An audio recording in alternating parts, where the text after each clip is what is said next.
Olá, meus amigos pregadores, sejam muito bem-vindos ao nosso canal Pregando a Palavra, o canal do site pregandoapalavra.com.br. Eu quero agradecer desde já o seu acesso, a sua visualização. Ela é muito importante para fazer o nosso canal continuar crescendo, para fazer com que os nossos conteúdos, os nossos vídeos, eles alcancem mais pessoas que apreciam o tema da pregação bíblica, pregação expositiva. Então, desde já, fica aqui o meu agradecimento pela sua visualização, pelo seu acesso, tá bom? O tema que eu quero trabalhar com vocês hoje aqui é 7 requisitos de um sermão, tá bom? Então, esse tema aqui, ele está também no nosso site, então aqui na descrição do vídeo eu vou deixar o link para este artigo no nosso site, mas desde já eu peço que você fique até o final para a gente abordar esse tema juntos, e caso você tenha apreciado esse conteúdo, deixe seu like, deixe seu comentário, se inscreva no nosso canal e nos ajude a compartilhar esses vídeos com os nossos irmãos e amigos que têm prazer no tema da pregação bíblica, tá bom? Olha só, o tema que a gente vai tratar aqui, como eu disse, são 7 requisitos de um sermão. São 7 pontos que todo sermão precisa ter. Esses 7 pontos, eles foram extraídos da obra Retórica Sacra, do Robert Louis Dabney. Ele foi um ministro presbiteriano voltado para a arte da pregação, para o ministério da pregação e também para o ensino da pregação. E dentre as suas palestras aqui, nesse artigo, reúne 7 pontos principais que ele vai trazer, que são requisitos da pregação. E o primeiro deles é a fidelidade ao texto. O pregador é um mensageiro de Deus e, como qualidade distintiva de um bom mensageiro, ele deve ser fiel integralmente à mensagem do seu Senhor, fiel ao texto bíblico. O pregador, ele não é habilitado, ele não é chamado para o ministério da pregação para pregar as suas próprias palavras, nem as suas próprias ideias, senão para anunciar aquilo que está na Sagrada Escritura. Portanto, o primeiro requisito de um sermão é a fidelidade ao texto bíblico. Nós somos chamados para anunciar as palavras de Deus. Essa fidelidade é exigida ao entregar a mensagem de Deus, ao fazer conhecida a vontade de Deus, e essa deve ser a maior ocupação do pregador, tá bom? Não a nossa mensagem, nem a nossa vontade, mas a vontade de Deus deve ser o ponto principal do nosso sermão. O segundo requisito para um sermão, que o Debney vai trazer aqui para gente, é a unidade, tá certo? Unidade. O sermão, assim como uma obra de arte, necessita de unidade. Debney diz que a unidade retórica, ela precisa ter duas coisas. Primeira delas, o tema ou o assunto central do discurso. O segundo ponto, a impressão central ao ouvinte. O que significa isso? O que o ouvinte precisa fazer? Ou, em outros termos, é o objetivo da mensagem, tá bom? Num outro vídeo aqui nós falamos a respeito da pregação propositiva, ou seja, qual que é o propósito dessa pregação? Qual que é o objetivo? O que eu quero levar a congregação a fazer a partir dessa mensagem? A particularidade na exposição e aplicação são os melhores amigos da unidade, tá bom?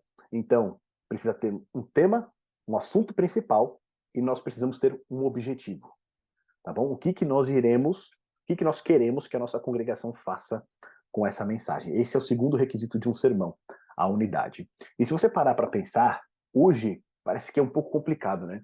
Às vezes os sermões eles ficam meio sem pé, meio sem cabeça, e a gente precisa se esforçar para poder entender qual, para onde que o pregador ele está arrumando, para onde ele, qual que é o objetivo que ele deseja alcançar.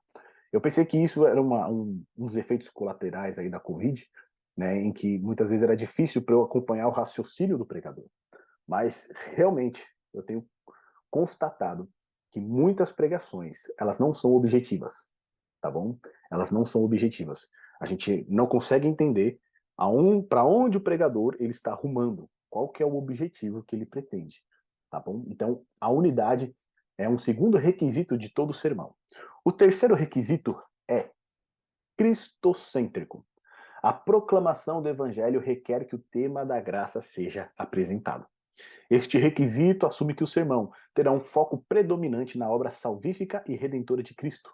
Em outras palavras, o sermão será cristocêntrico. Cristo é o centro da exposição. Agora eu quero te fazer uma pergunta aqui. Eu não sei como têm sido as pregações na sua congregação, na sua igreja. Mas você consegue ver Cristo nas mensagens que estão sendo anunciadas? Comenta aqui embaixo. Eu vou falar para vocês que, recentemente, algumas pregações que eu tenho ouvido, nem mesmo o nome de Jesus Cristo é anunciado.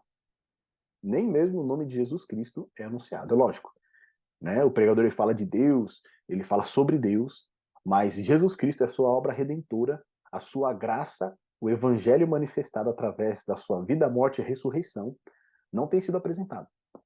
E geralmente as pessoas, os pregadores, eles têm privado a congregação de anunciar Cristo, tá bom? Então, o terceiro requisito de um sermão, Cristo ele precisa ser anunciado.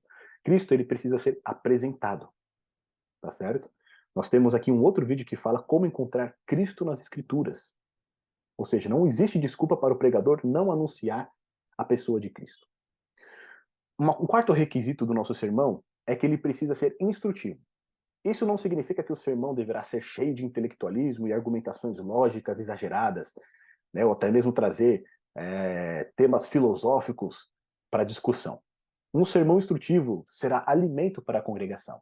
O sermão instrutivo terá um ponto importante, ele será rico em substância, será fielmente entregue às necessidades da congregação. Ou seja, o sermão ele precisa levar não somente a congregação a entender sobre o tema que nós estamos apresentando, mas também fazer, tá certo? Mas para fazer, nós precisamos antes o quê? Saber. E é por isso que ele precisa ser instrutivo, ele precisa ser prático. A congregação precisa receber a mensagem, entender essa mensagem e saber o que fazer com essa mensagem. Não basta apenas anunciar, tá certo? Hoje não basta apenas você falar, você precisa falar e fazer como. Ensinar a fazer, ensinar como fazer. Então, a nossa pregação ela precisa ser instrutiva. Esse aqui é o quarto requisito de um sermão. O quinto requisito é o movimento. Movimento é a virtude real do estilo. Debney afirma que o movimento é o que torna um discurso eloquente. E afinal de contas, o que é movimento? É, em resumo, aquela força lançada da pregação do sermão, a qual o ouvinte ele é impelido com um progresso constante e acelerado em direção àquela impressão prática que é projetada para o resultado. Através da pregação, os ouvintes acompanham a progressão da mensagem até serem movidos a aplicar em suas vidas, o que a palavra de Deus requer. E o instrumento utilizado para esse objetivo é o pregador. Pregar requer paixão. A gente poderia até trabalhar essa questão do movimento como eloquência, mas eles não são sinônimos, tá bom? O movimento é quando você vai conduzindo a congregação pelos pontos principais do sermão, mas de uma maneira em que você emprega ali paixão naquilo que você está fazendo. Você não apenas apresenta os pontos da sua pregação, mas você vai envolvendo a congregação nesses pontos, vai transitando por cada um deles até chegar ao clímax, ao ápice, né, que é o final do sermão, a apresentação de Cristo e a aplicação de tudo que foi trabalhado anteriormente. Né, impelindo a congregação a tomar uma decisão, impelindo a congregação a fazer algo que a palavra de Deus está requerendo ali naquele momento. Tá certo? Então, esse é o movimento.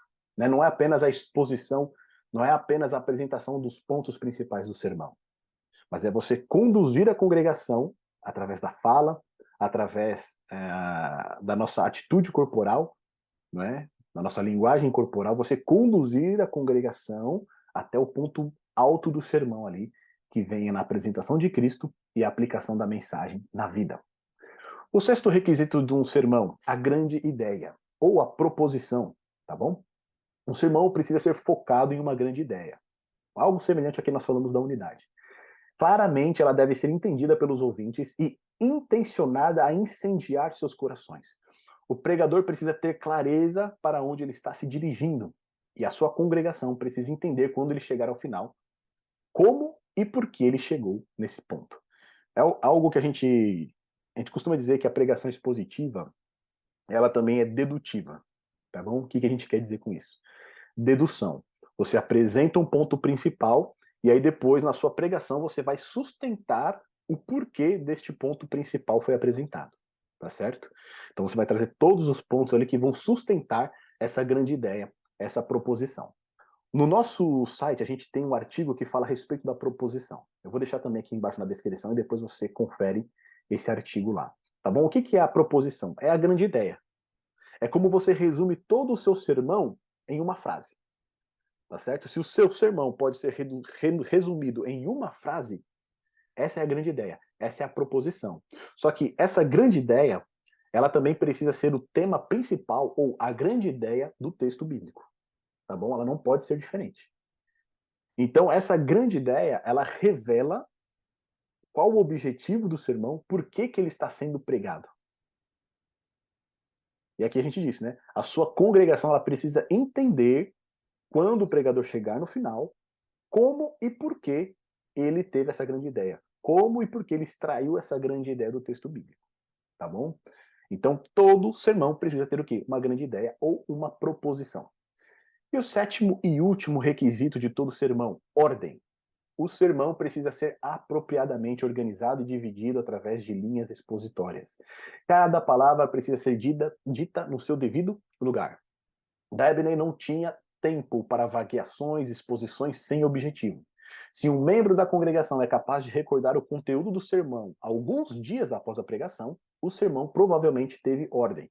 Se um membro da congregação não consegue lembrar de nada do sermão, a não ser que o pregador fez um bom trabalho, o sermão não teve ordem. Ordem traz benefício para os ouvintes. Tá certo? Então, esse artigo aqui, dos 7 requisitos de um sermão, está aqui na nossa descrição. Depois confere esse artigo para você se aprofundar mais nessas questões que foram apresentadas. E eu quero saber a sua opinião. O que que você acha? Realmente os sermões eles precisam conter esses 7 requisitos? Eles foram úteis para você? Conta aqui embaixo nos comentários que eu quero ler o seu comentário e vou respondê-lo também. Tá bom, meus amigos? Se você nos acompanhou até aqui, curta esse vídeo, comente, se inscreva no nosso canal e compartilhe os nossos conteúdos com os nossos amigos pregadores. Meus amigos, continuem pregando. Deus achou por bem salvar os que creem por meio da loucura da pregação. Que Deus te abençoe.